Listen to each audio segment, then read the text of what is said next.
पर दुखेन यो दुखी, जो दूसरे के दुख में द्रवित हो जाता है,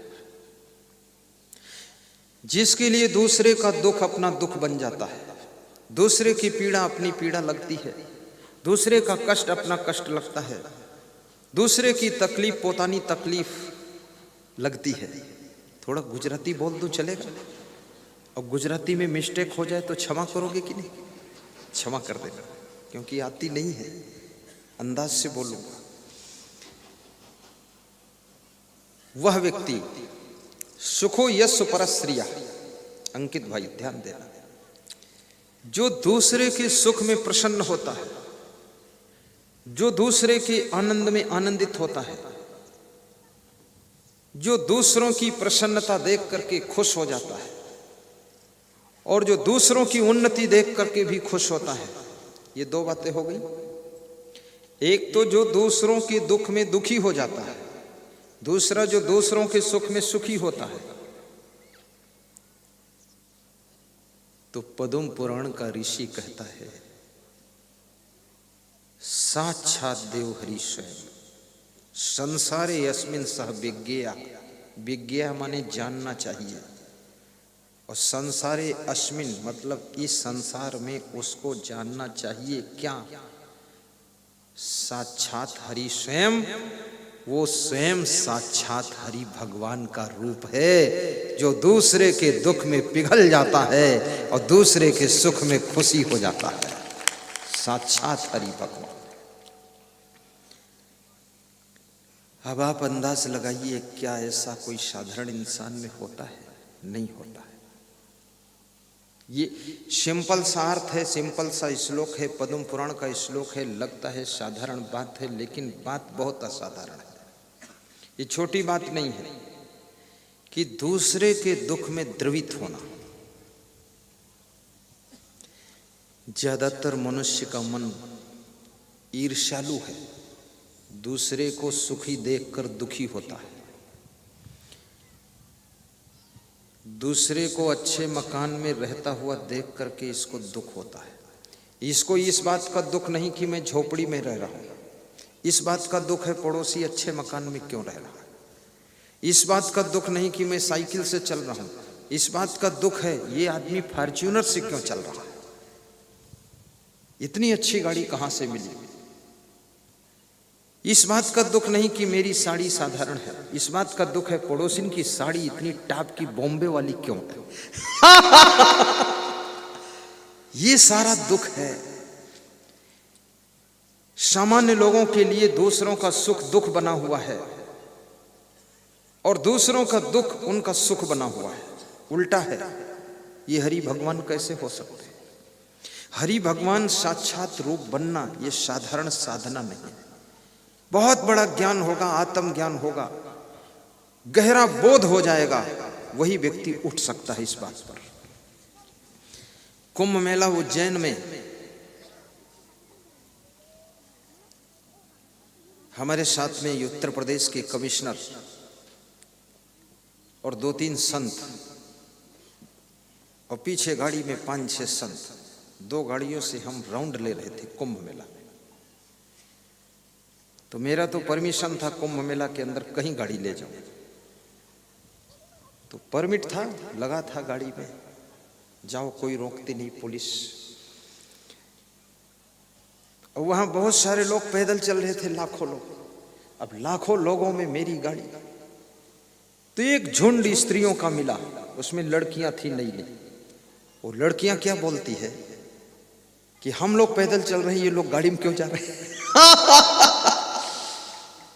अब उसको ये सिंपल सी बात समझ में नहीं आ रही है कि इन्होंने कितना बड़ा त्याग किया है, कितनी बड़ी साधना किया है, कितना बड़ा वैराग्य किया है, कितना बड़ा काम किया है, तब इनका परमिशन हुआ है।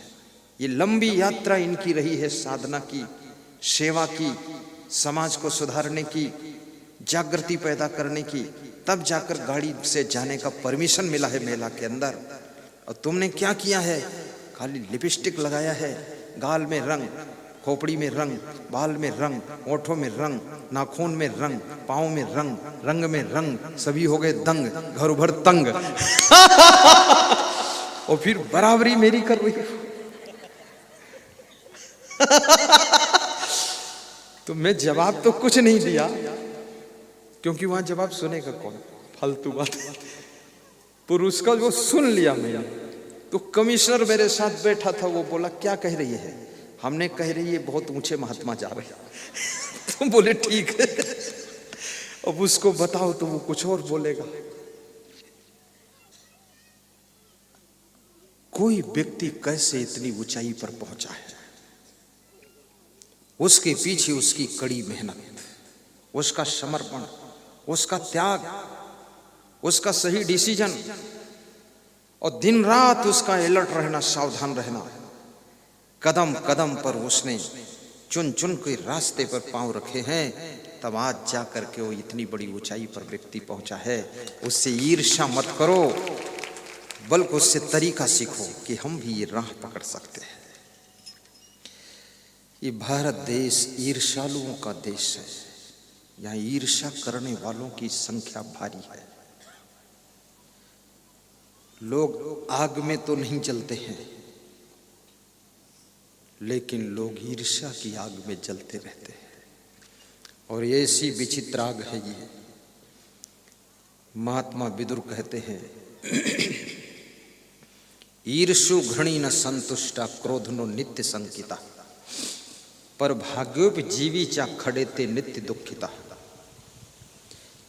महाराजा धीराज धृतराष्ट्र विदुर से पूछ रहे हैं कि हे विदुर, दुनिया में वह कौन से लोग हैं जो सदैव दुखी रहा करते हैं?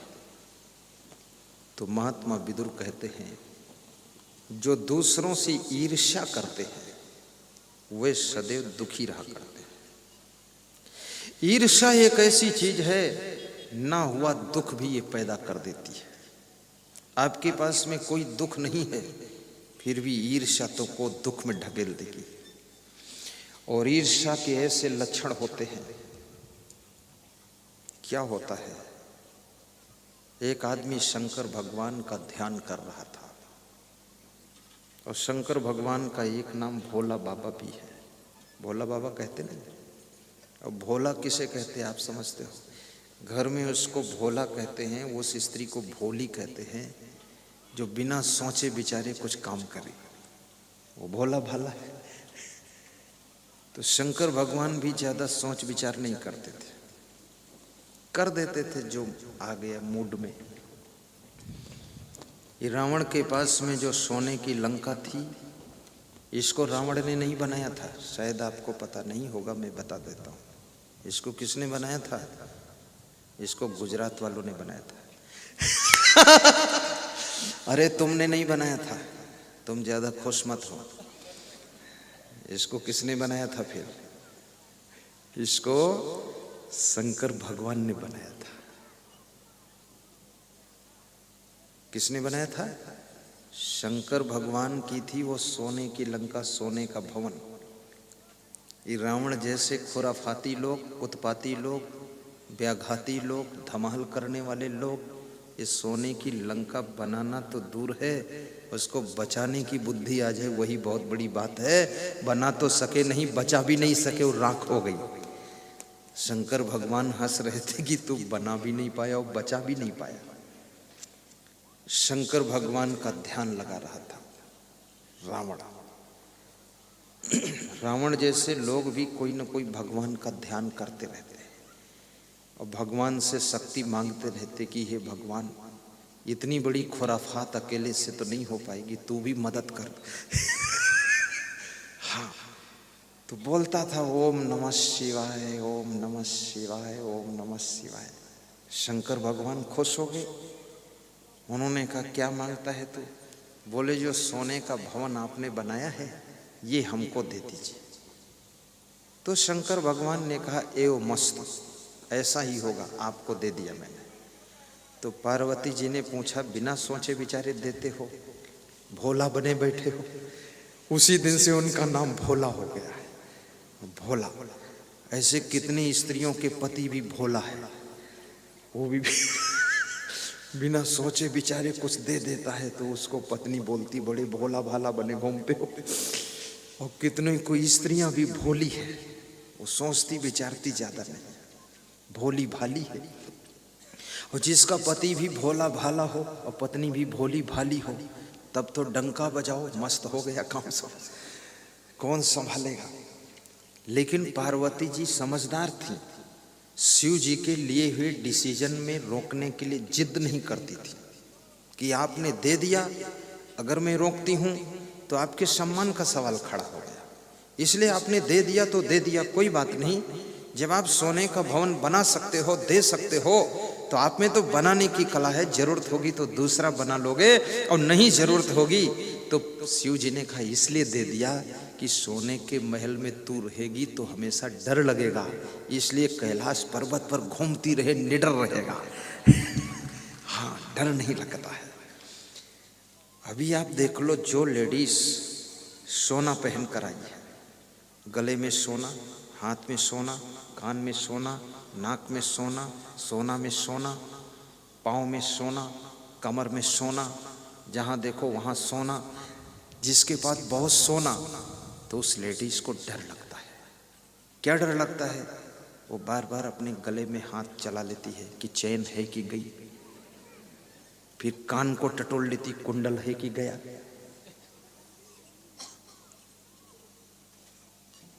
फिर जहां जहां सोना है, हर 5 मिनट में उसका दिमाग जाता है। ये सोना कोई मामूली चीज नहीं है, सोना ज्यादा बढ़ जाए तो शरीर का सोना खत्म हो जाता है। हाँ, इसलिए जब ज्यादा सोना बढ़ने लगे तो पाठ में जो विराट सत्संग हो रहा है, ऐसे सत्संग में थोड़ा सोना दान कर देना, ताकि अपना सोना हराम ना हो।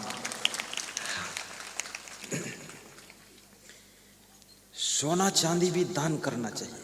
कौन सी चीज का दान करना चाहिए? क्या दान करना चाहिए? जिस चीज से तुम्हारा ज्यादा लगाव है, ज्यादा जिस चीज से तुम प्रेम रखते हो, जिस चीज को तुम छोड़ना नहीं चाहते हो, जिसको हमेशा अपने पास रखना चाहते हो, जिस चीज में तुम्हारी आसक्ति बन गई है, तो भक्ति का मतलब है, भक्ति वही है जो आसक्ति को तोड़ दे और मस्ती को पैदा कर दे, उसी का नाम भक्ति है। तो जिसमें आसक्ति है उस चीज को दान कर दीजिए, तो आपकी मस्ती वापस लौट आएगी। थोड़ा जोर से ताली बजाया करो। ऐसा लग रहा है अगर ज्यादा ढीले ढाले बैठोगे ना, तो ऐसा लगेगा मुक्ति धाम में बैठे हो।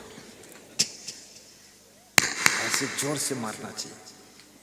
ताली बजाने का फल अलग से मिलेगा। अल्पेश भाई, हाँ, अल्पेश बहुत खुश रहता है। ताली बजाने से आपका बीपी कंट्रोल रहेगा, शुगर कंट्रोल रहेगी। ताली बजाने से आपको लकवा, अटैक, पैरालिसिस नहीं होगा। ताली बजाने से आपको नींद अच्छी आएगी और ताली बजाने से टेंशन खत्म होगी। लेकिन केवल एक दिन बजाने से नहीं, रोज बजाना पड़ेगा। हाँ, ये तो यहाँ ताली बजाने की हम ट्रेनिंग देते हैं, घर में स्टार्ट करना है। और पति पत्नी साथ में बजाओगे तो डबल फायदा होगा। हाँ, पत्नियां तो तैयार है बजाने के लिए, पति लोग इधर उधर करेंगे, साथ में मिलके आनंद लो।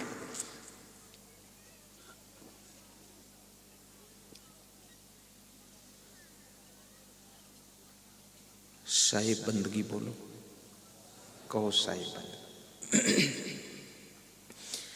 तो शंकर भगवान का ध्यान रावण कर रहा था, यही बता रहा था ना। तो शिव जी प्रकट हुए, बोले तुझे क्या चाहिए? तो उसने सोने की लंका मांग ली। तो इस कहानी को किसी व्यक्ति ने और सुना, तो उसने भी सोचा शंकर भगवान मांगने से कुछ दे देते हैं, तो शंकर भगवान का ध्यान करूं। तो उसने भी ध्यान लगाया। शिव जी प्रकट हुए, गहरा ध्यान किया, और शिव जी ने पूछा क्या चाहिए? तो उसने कहा हमको एक मकान चाहिए। बोले किस चीज का मकान होना चाहिए? बोले गांव में सबसे अच्छा मकान हमारा होना चाहिए। तो शिव जी ने कहा एवं मस्त, ऐसा होगा, तुम्हारा मकान सबसे अच्छा होगा, लेकिन मेरा नाम भोला बाबा है, तो तुम्हारा एक मकान अच्छा होगा, पड़ोसियों के 2-2 मकान अच्छे बन जाएंगे, कोई तकलीफ तो नहीं। उसने कहा कशु ओंधो नहीं।